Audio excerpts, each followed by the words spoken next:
L'outil de bonne gouvernance qu'est le partenariat pour une gouvernance ouverte ou Open Government Partnership auquel a adhéré la Côte d'Ivoire en 2015 a présenté le bilan de ses activités pour les années 2022-2024. 86% du plan d'action national PAN 2024 a été réalisé. L'OGP est une initiative multilatérale qui prône la transparence, la lutte contre la corruption, l'accès à l'information et à la participation citoyenne. Le reportage est signé Philippe Zabo et Enoch Yao.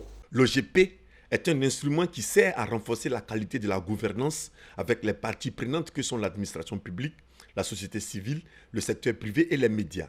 La présidente du comité technique OGP Côte d'Ivoire nous donne ses principes. La Côte d'Ivoire a adhéré depuis le 28 octobre 2015 et respecte les principes de ce partenariat. Les principes, c'est par exemple la transparence budgétaire, l'implication de la société civile, de la population dans la gestion des affaires publiques, la lutte contre la corruption et l'accès à l'information.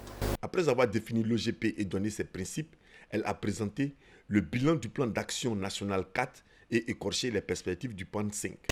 Nous sommes à 86% d'exécution du plan d'action 4 de la Côte d'Ivoire qui a couvert la période 2022-2024.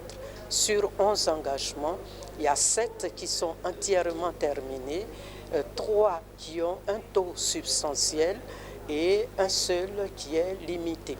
Le 5e plan, on l'a dit tout à l'heure dans les différents mots qui ont été prononcés, c'est le plan de la maturité.